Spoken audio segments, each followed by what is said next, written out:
Hello दोस्तों, कैसे हो आप सब। बिल्कुल मस्त होंगे। तो क्लॉक मी यूट्यूब चैनल के ऊपर आप सभी का बहुत बहुत स्वागत है। और आज हम इस वीडियो में बात करने वाले हैं आरएएस की कट ऑफ के बारे में। देखो, आंसर की जारी हो चुकी है और आप सभी ने आंसर की मैच कर ली होगी और आपको जितना अनुमान था उतना आपका स्कोर हो रहा होगा। ठीक है, ये कहना बिल्कुल इम्पॉसिबल है, बिल्कुल गलत है कि चलो आप सभी का सिलेक्शन हो, क्योंकि सभी का सिलेक्शन किसी भी हाल में नहीं हो सकता। फॉर्म की संख्या और वैकेंसियों की संख्या में बहुत बड़ा अंतराल होता है, इसलिए ये बात बिल्कुल इम्पॉसिबल है। लेकिन आप जितना अनुमान लगा रखे थे उस हिसाब से आपके नंबर आने चाहिए, ये सबसे मेन है। तो यहाँ पर आपने आंसर की मैच कर ली होगी। अब हम बात करते हैं कट ऑफ के बारे में कि कट ऑफ कितनी जा सकती है। देखो, सबसे पहले तो मैं एक बात बताऊं कि अब की बार जो कट ऑफ जाएगी वो कंबाइंड जाएगी। ठीक है, कंबाइंड जाएगी, कैटेगरी वाइज नहीं जाएगी। प्रीलिम्स की कंबाइंड जाएगी, सभी की एक साथ जाएगी। ऐसे नहीं कि एसटी एससी ईडब्ल्यूएस, ऐसे नहीं, कंबाइंड जाएगी सभी की सभी।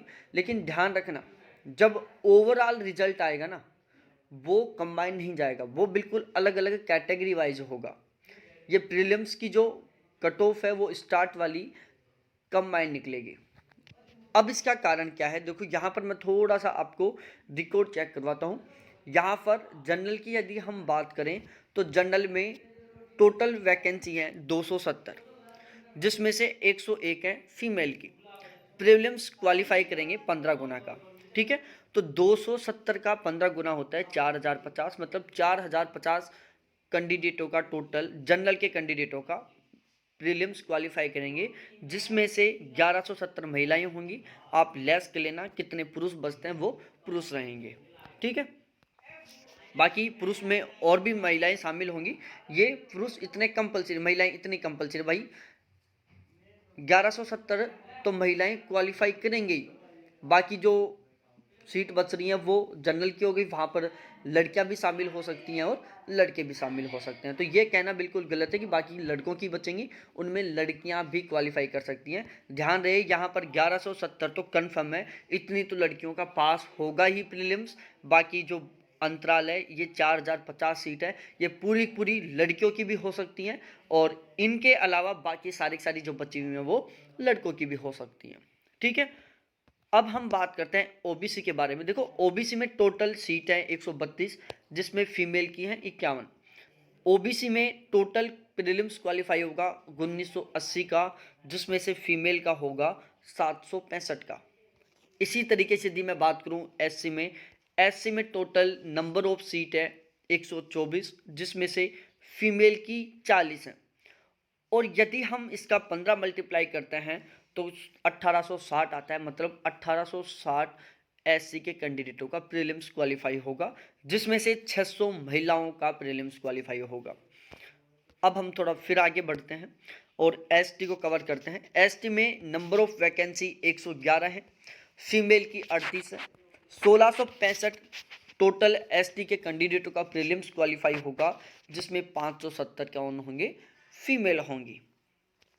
फिर हम बात करते हैं ईडब्ल्यूएस के बारे में। देखो, ईडब्ल्यूएस में नंबर ऑफ टोटल वैकेंसी 66 है, फीमेल की 16 है और इसमें से 990 प्रीलिम्स क्वालिफाई होगा ईडब्ल्यूएस के कैंडिडेटों का, जिसमें से 240 तो ओनली फॉर ओनली महिलाओं का होगा। ऐसे यदि हम बात करें एमबीसी की, तो एमबीसी में टोटल 33 वैकेंसी हैं, 495 कैंडिडेटों का प्रीलिम्स क्वालिफाई होगा, जिसमें से टोटल 6 फीमेल की सीट है, 90 फीमेल की एमबीसी फीमेल का प्रीलिम्स क्वालिफाई होगा। तो ये था सारा का सारा रेशियो। इसलिए हम बता रहा था कि कंबाइंड कट ऑफ जाएगा। देखो, कंबाइंड कट ऑफ जाने का क्या कारण है, क्योंकि यहाँ पर थोड़ा सा ओबीसी में कंपटीशन ज़्यादा होने वाला है। ओबीसी की कट ऑफ ज़्यादा जाएगी और जनरल की कम जाएगी। तो वो जो पिछली वाली वैकेंसी में भी कुछ ऐसा ही हुआ था, ओबीसी की ज़्यादा गई थी, जनरल की कम गई थी। फिर बाद में सभी को एक साथ कंबाइन कर दिया गया था, ओबीसी का भी उतना ही कट ऑफ कर दिया गया था, थोड़ा कम कर दिया गया था, जनरल का ज़्यादा हो गया था। तो जनरल का ज़्यादा बढ़ाया नहीं गया था, बल्कि ओबीसी का कम कर दिया गया था कट ऑफ। तो उस ओबीसी के जो कैंडिडेट थी उनकी संख्या बढ़ गई थी, तो ओबीसी के कैंडिडेटों को ज़्यादा बेनिफिट मिला था। बिल्कुल वैसा ही अब की बार होने वाला है। ओबीसी के जो कैंडिडेट हैं उनको बहुत अच्छा खासा बेनिफिट मिलने वाला है और ज़्यादा नुकसान होने वाला है SC, ST और EWS के कैंडिडेट का। ठीक है, देखो टोटल 14,000 का प्रीलिम्स क्वालिफाई होगा, जिसमें से 7 से 8,000 OBC के कैंडिडेट हैं।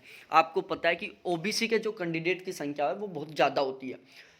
अब यदि इस रेशियो को फॉलो किया जाएगा तो ओबीसी के कैंडिडेट हैं उनकी कट ऑफ है जो जनरल से ज़्यादा जाएगी, और जैसे ही जनरल से ज़्यादा कट ऑफ जाएगी तो वापस कोर्ट में जाएगा पिछली वैकेंसी की तरह, और फिर कोर्ट क्या करेगा, ओबीसी की जो कट ऑफ है उसको जनरल से कम करेगा। जैसे जनरल से कम करेगा तो फिर ओबीसी के जो टोटल कैंडिडेट हैं उनका काउंटिंग है, जो उनकी संख्या है वो बढ़ जाएगी। ठीक है, तो इस तरीके से 14,000 में से 7 से 8,000 ओबीसी के कैंडिडेटों का प्रीलिम्स क्वालिफाई होने वाला है।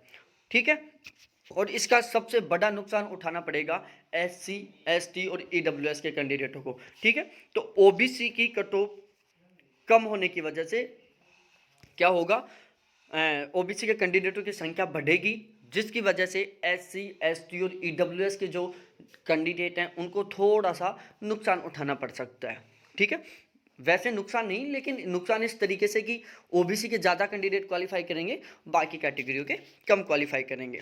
ठीक है, इसके अलावा बाकी हम थोड़ा सा डिस्कस कर लेते हैं। देखो SC की कट ऑफ 73 से 76 के बीच में जा सकती है, ST की 75 से 78 के बीच में, और EWS की 75 से 78 के बीच में। तो कुछ इस तरीके से रहने वाला है ये कट ऑफ का रेशियो। अब आप बात करोगे ओबीसी की, जनरल की, दोनों की कंबाइंड जाने का पूरा पूरा चांस है। ठीक है, तो इस तरीके से ये सारा सारा कट ऑफ का थोड़ा मामला था, आपको बहुत अच्छे से समझ में आ गया होगा। तो आपसे रिक्वेस्ट है कि आप बिल्कुल इसी तरीके से बिल्कुल ऑलवेज अपडेट रहना चाहते हो तो प्लीज़ एक बार चैनल को जरूर सब्सक्राइब करें, क्योंकि इस चैनल के माध्यम से मैं आपको ऐसी बहुत लेटेस्ट जानकारियाँ प्रोवाइड करवाता रहूँगा। बहुत बहुत धन्यवाद आप सभी को देखने के लिए। थैंक्स बाय मेरे प्यारे साथियों।